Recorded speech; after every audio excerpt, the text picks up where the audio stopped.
Mr. President, thank you very much for taking time to talk to us. Thank you. You have just announced a drawdown of U.S. troops from Afghanistan. How should the Afghan people perceive this withdrawal? Well, I think what it signals is the success of the surge that we put in a year and a half ago. And it also signals the seriousness with which we take transition. In 2009, I announced that we would send an additional 30,000 troops in. And our goal was very specific. We were going to blunt the momentum of the Taliban that was taking on more and more control of the country. And we were going to use that time to make sure that we were training Afghan security forces so that Afghans would have the capacity to secure their own country. We've made enormous progress during that time. And so what we've seen is an additional 100,000 Afghan forces trained. We've seen areas like Kandahar and Helmand wrested away from the Taliban so that communities can feel more secure and more safe. And what we now are doing is going to remove 10,000 troops by the end of this year, an additional 23,000 by the end of next summer. We'll get back down to the levels that we were before the surge. And then we'll continue to transition as Afghan forces stand up with the goal of completing this transition by 2014. Beyond 2014, though, we want to make sure that we maintain the strong relationship with the Afghan people and the Afghan government. We won't have the same military presence, but what we hope on economic and development agendas that we're going to continue to work with Afghans as we have. What kind of impact do you think it'll have on the NATO allies? For example, how would you ensure that the NATO allies themselves don't rush for the exits and in a sense get out of the country before we do? Well, we actually made sure that we consulted closely with our NATO allies before making the decision. I've subsequently discussed this with the Secretary General of NATO, as well as some of the key contributing countries, and they all recognize that what we did was put in a surge. We are now going to be removing that surge, but our baseline levels of 68,000 troops will remain even by the end of next year, and we will be able to pace the transition in a way that makes sure that Afghan security forces are able to handle the security needs of their country. So right now, you made your decision based on the situation on the ground. How did you go through that whole thought process? Well, it's a combination of discussions with General Petraeus and the commanders on the ground. It's also taking into consideration consultation with the Afghan government. And one of the key issues here is making sure that we strike the right balance, letting the Afghan people know that we want a sovereign Afghanistan that is secure, and we recognize that the more Afghan responsibility exists, the better off everybody's going to be. But also making sure that we don't rush it so quickly that Afghans find themselves overrun once again. And I think that the numbers that we arrived at strike the right balance. It's consistent with a phased transition process, which allows us to still partner with Afghans. But keep in mind that already there are Afghans out there every day who are fighting the fight, Afghans who are dying on behalf of their country and their freedom and their dignity. And what we want to make sure of is that we continue to be a good partner with that process, but we want to also send a signal to the Afghan people, this is your country ultimately, and you're going to have responsibilities. You mentioned the Afghan government, and President Karzai has been quite critical of the United States and NATO. Are you frustrated by such statements, and what kind of ally has he been? Well, overall, President Karzai, I think, has the same strategic interest that we have, which is a sovereign and secure Afghan government that is able to determine its own destiny, and sees the international community in general and the United States in particular as a strong partner that can support Afghan aspirations. Obviously, there are going to be tensions in a difficult environment where we have a large number of foreign troops inside a country. It is true that there have been times where the tactics on the ground day to day result in tensions, but overall, his interest in making sure that Afghanistan is not a safe haven for terrorists, that there is a adherence to the Afghan Constitution. Those commitments that he's made are ones that are entirely consistent with what I see as U.S. interests. We've talked about the European allies, NATO, and as you know, there is a weariness of war fatigue in Europe. And do you sense the same war fatigue here? And what do you do to take care of such weariness? Well, look, there's no doubt that after almost 10 years of war in Afghanistan, that the toll in terms of lives lost and money spent is going to wear on people. The good news is that we are transitioning from a position of strength. Because of the surge, because of the fact that we were able to blunt the momentum of the Taliban, because of the security gains that we've made and the advances we've seen with Afghan security forces, I think both the American people and all the allies that I talk to want to make sure that we are finishing the job, that we are turning over to the Afghans a secure country that they can sustain. And we want to do so in a cooperative manner that is respectful of Afghan law and Afghan security. But we also want to make sure that we don't abandon a cause that we invested very heavily in. And that was my first question. You don't think that some segments of the Afghan people will see it as abandonment? I don't think so. I mean, keep in mind, we're talking about 10,000 troops by the end of this year, an additional 23,000 by the end of next summer, and we'll still have 68,000 U.S. troops there in addition to all the coalition partner troops. So there's still going to be a substantial presence, but what it does signal is that Afghans are slowly taking more and more responsibility. As you know, reconciliation is a word that is used in Afghanistan. How do you define reconciliation, and what is the U.S. role in that process? And does it support negotiations with at least some elements of the Taliban? What we've said consistently is that there has to be a political settlement to bring about genuine peace in the region.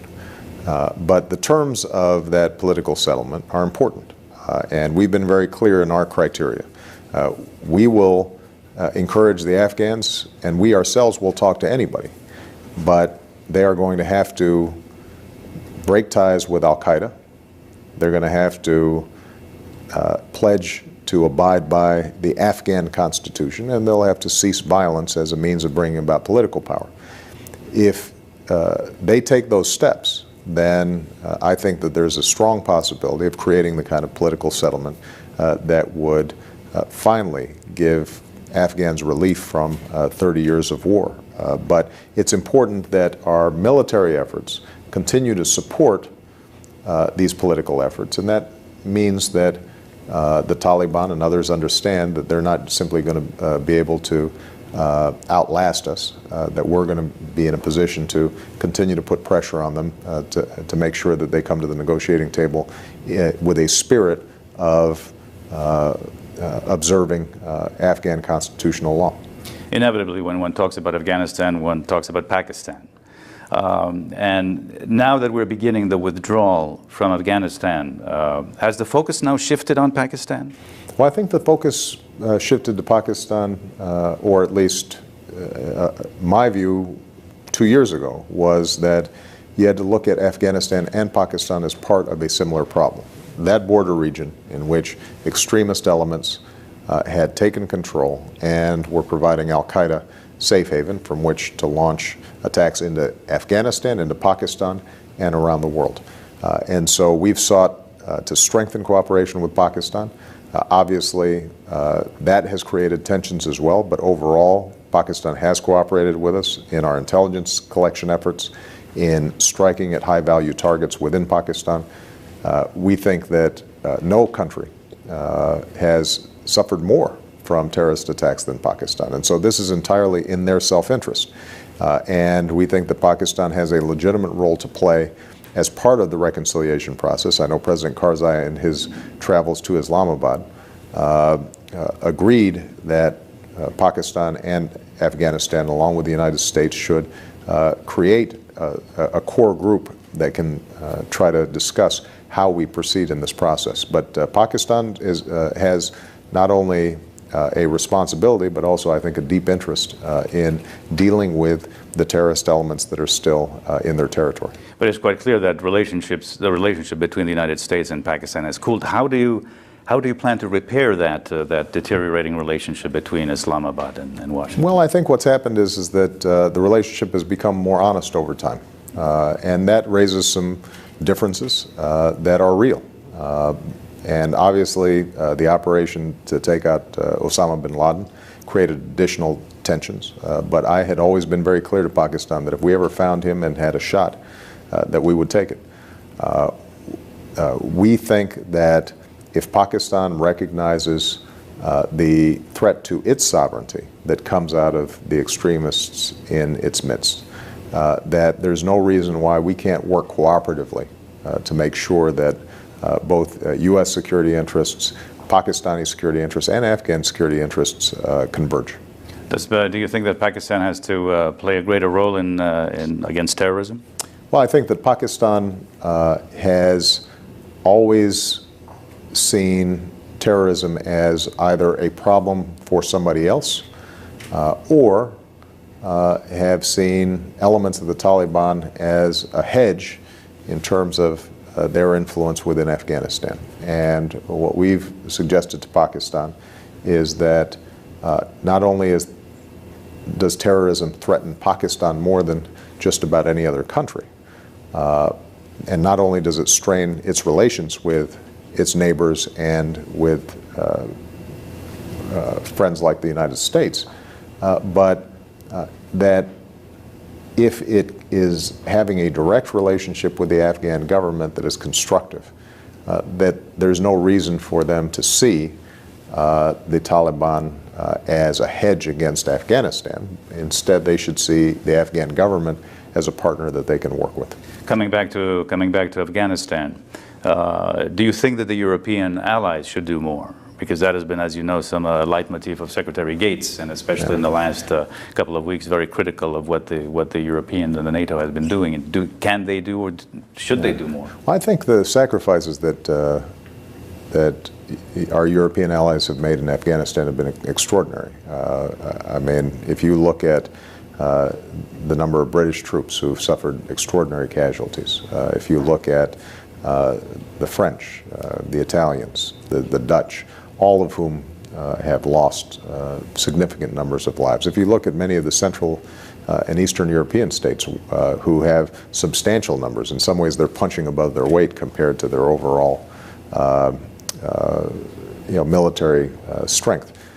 We've been very impressed with what they've been able to do.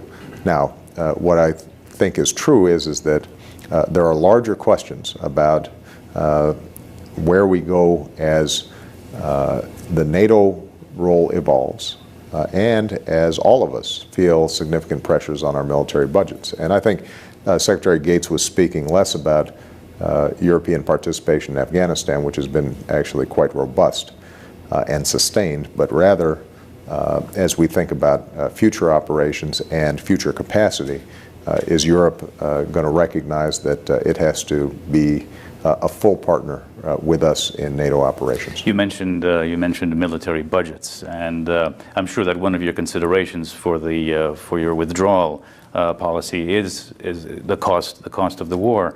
And it's a broader question: is to what extent does the current budget crisis drive your foreign policy in terms of what the U.S. can and can't do? Well, the truth is that these considerations were not based on budgetary calculations. They were based on a strategy that I had laid out 18 months ago and that I wanted to make sure we abided by, because I had made a commitment to the American people that this surge would only last for 18 to 24 months.